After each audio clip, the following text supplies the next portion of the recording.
शहाणपण नारायण तोची सत्य नारायण, शहाणपण नारायण तोची सत्य नारायण।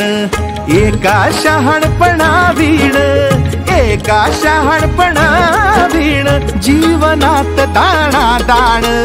शहाणपण नारायण तोची सत्य नारायण, शहाणपण नारायण तोची सत्य नारायण।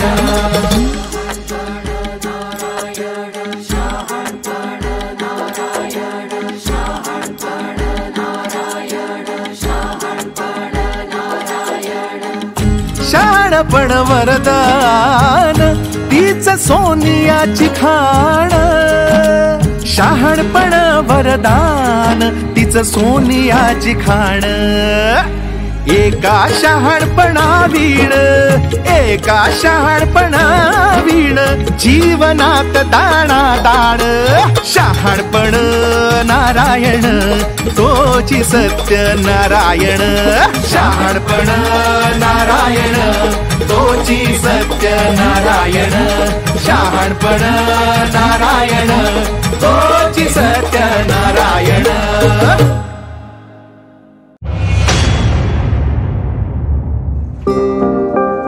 गणेश,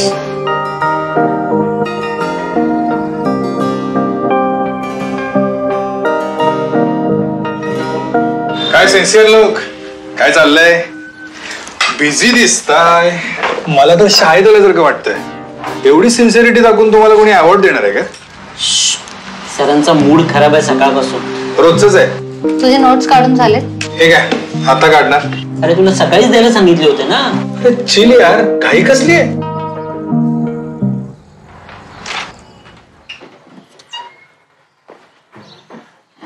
तुम्ही आज पण उशिरा आलात. तुला काय करायचंय? तुझं तुझं काम कर दादा.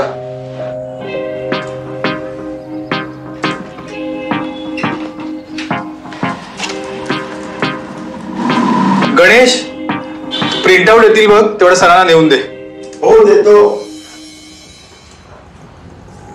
चला यार, जेवण करून घेऊया. मी माझा रिपोर्ट पूर्ण करून घेतो.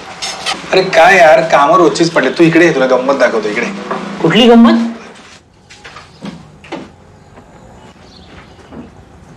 सरांनी तुम्हाला आतमध्ये ताबडतोब बोलवलंय. आला हा, नको तिकडे येणारच. नाहीतर काय, सरांना सांग जेवायला बसलोय म्हणून मी.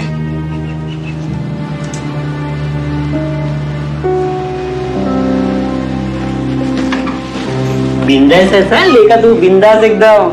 नाहीतर काय, असंच असायला पाहिजे रे. नाहीतर हे साहेब लोक आहेत ना, आपला फायदा घेतात. हो बरोबर आहे तुझं. आता या निहाने बघ, मागच्या आठवड्यात ओव्हर टाइम केला. काय मिळालं तिला? होय, गिफ्ट वाउचर्स दिली मला. कुठल्या तर फालतू स्कीमची गिफ्ट वाउचर्स दिलेत. माझ्या मित्राच्या ऑफिस मध्ये कॅश देतात, कॅश. काय सांगतो? कॅश देतात? मग कुठल्या जमान्यात वावरताय तुम्ही? हो ना, आपण बोललं पाहिजे. तू बोलणार आहेस? कसं आहे ना, तुम्ही तुमचा आवाज उठवत नाही म्हणून हा प्रॉब्लेम आहे. ऍक्च्युली आपण काम करतोय म्हणून ही कंपनी चालते. हो बरोबर आहे तुझं म्हणणं. आपण बोलायला पाहिजे, नाहीतर हे लोक असाच आपला उपयोग करून घेत राहतील. तेच तर. पहिलं तर आधी 6च्या टोक्याला ऑफिस मधनं बाहेर पडायचं बघा. बसलेले असतात 6:30-7 वाजे तरी कीपॅड वाजवत. ठीक आहे, ठरलं तर आजपासून 6 वाजता पीसी बंद. पीसी बंद नाही, डायरेक्ट पंच आउट करायचं. Yes, that's it. सरांनी तुम्हाला आतमध्ये ताबडतोब बोलवलंय. आमचं अजून जेवण झालेलं नाहीये. सरांना सांग महत्वाचं डिस्कशन चाललंय. तुमचं कसलं महत्वाचं डिस्कशन चालू आहे ना, हे चांगलंच माहिती आहे मला. बरेच दिवस ऑब्झर्व करतोय मी तुला. तू काम चुका तर आहेसच, पण माझ्या या सिन्सिअर स्टाफला सुद्धा हल्ली भडकवायला लागलायस. आत्ताच्या आता आपला गाशा गुंडाळायचा आणि इथून निघायचं. You are fired. काम कंटाळून करी येई दारिद्र्य घरी, नेकी प्रेमे काम करा, यश ऐश्वर्याचा झरा. गौरव, तुझे नोट्स काढून झाले? काल रात्रीच झालं. एकदा फक्त आता गो थ्रू करायचंय आणि मग प्रिंट आउट काढून सरांना द्यायचे. नेहा, माझा हा रिपोर्ट झालाय, एकदा चेक कर आणि सरांना पाठवून दे. हो, पाहते. अरे गणेश मित्रा, जरा ते एक प्रिंट आउट देतील ना, तेवढ्या जरा सरांना नेऊन देशील का प्लीज? हो देतो sir. Thank you. God bless you.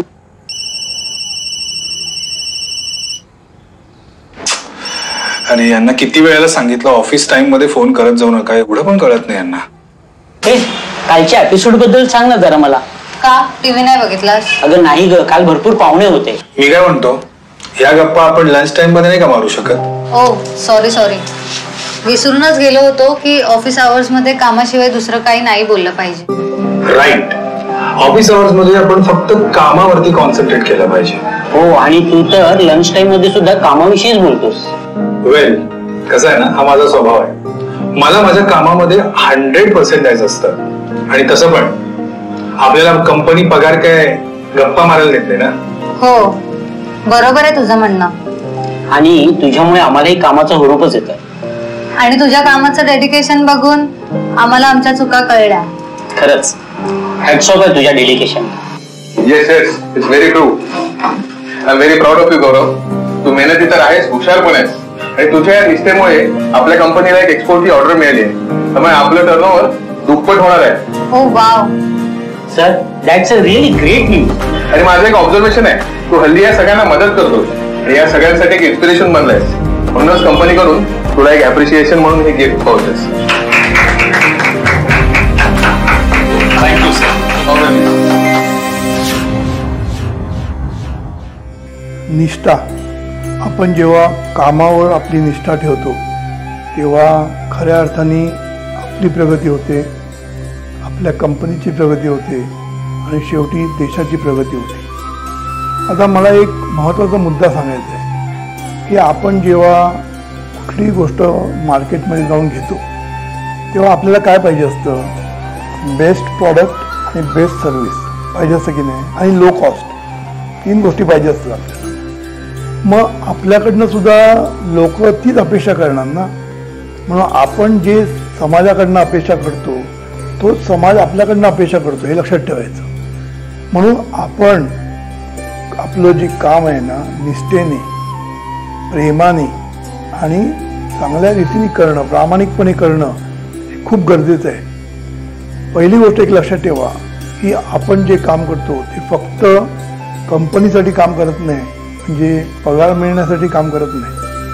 आपल्या कामाचा उपयोग समाज करत असतो, देश करत असतो.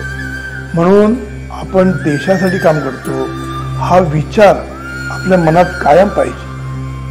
आपल्या मनात संकुचित विचार असतो, काय महिन्याला पगार मिळाला पाहिजे आणि जास्तीत जास्त चांगलं प्रमोशन मिळालं पाहिजे, इन्क्रीमेंट मिळाले पाहिजे, एवढाच विचार आपल्यापर्यंत असतो.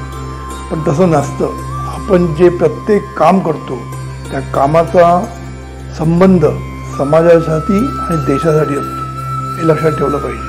म्हणून थोडीशी आपली काय म्हणतात त्याला विजन मोठी केली पाहिजे. आपलं मन थोडंसं प्रौढ केलं पाहिजे. आता आपण खूप संकुचित आहोत, मी आणि माझं.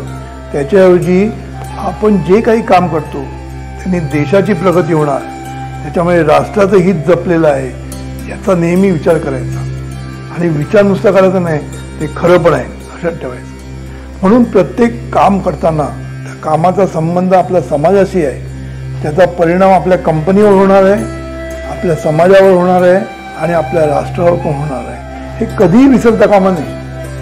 म्हणून सद्गुरू जेव्हा लव वर्क म्हणतात तेव्हा प्रत्येक काम आपण जेव्हा करू ना, प्रेमाने, प्रामाणिकपणे, सिन्सिअरली आपण केलं खूप गरजेचं आहे. आणि कर्तव्य बुद्धीने केलं पाहिजे. आपलं कर्तव्य आहे, काम करणे आपलं कर्तव्य आहे, हे समजून आपण काम करणं गरजेचं आहे. म्हणून जीवनविद्या काय सांगते? प्रत्येक कृती ही राष्ट्रहिताची असली पाहिजे. म्हणजे काय? तुम्ही जे काही काम करता ते राष्ट्रहितासाठी आपण काम केलं पाहिजे, तरच राष्ट्राची प्रगती आणि राष्ट्राच्या प्रगतीमुळे मध्येच आपली प्रगती आहे, हे कधी विसरून जाऊ नका. राष्ट्राच्या प्रगतीमध्ये आपली प्रगती आहे.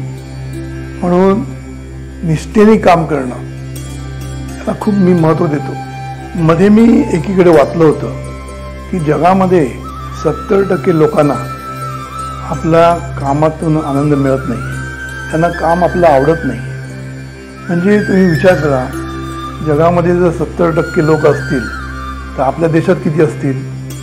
आणि या 70% लोक जेव्हा काम प्रेमाने करत नाही, आवडीने करत नाही, तर त्याच्यातनं काय होणार? त्यांचं पण हित नाही आणि राष्ट्राचं पण हित नाही. म्हणून जीवनविद्या काय सांगते, वाट्याला आलेलं काम तुम्हाला आवडीचं काम मिळालं तर छानच आहे, पण नाही मिळालं तर वाट्याला जे काही काम येतं ते आवडीने, प्रेमाने आणि प्रामाणिकपणे करणं खूप गरजेचं आहे. ह्याच्यातून काय होतं, तुम्ही जेव्हा आवडीने काम करता तेव्हा तुम्हाला त्याच्यातनं आनंद मिळतो. तुम्हाला आनंद मिळतो एवढंच नाही, तर तुम्ही जेव्हा चांगलं काम करता त्या चांगल्या कामातून तुमच्या कस्टमर्सना म्हणजे समाजाला आनंद देता तुम्ही, बरोबर? त्याचप्रमाणे कंपनीची प्रगती होते, त्यामुळे कंपनीला आनंद मिळतो आणि शेवटी कंपनीची प्रगती म्हणजे राष्ट्राची प्रगती. म्हणून राष्ट्राचं पण हित जपलं जातं, कळलं की नाही? म्हणून आपण स्वतः आनंद त्याच्यातनं मिळवतोच, पण दुसऱ्यांना पण आनंद देत असतो. शेवटी कर्मयोग म्हणजे काय हो? कर्मातून आनंद मिळवणं आणि आनंद देणं म्हणजे कर्मयोग. म्हणून तुम्ही जेव्हा आवडीने, निष्ठेने, प्रामाणिकपणे काम कराल ना, तर खऱ्या अर्थाने तुम्ही कर्मयोग साधता. सद्गुरू श्री वामनराव पै म्हणतात, खरं शहाणपण हे शुभ नियती निर्माण करण्यात आहे. हे शहाणपण शुभ चिंतन, शुभ इच्छा, शुभ बोलणं व शुभ करणे ह्याच्यातून निर्माण होतं. ह्यासाठी ही विश्व प्रार्थना म्हणा.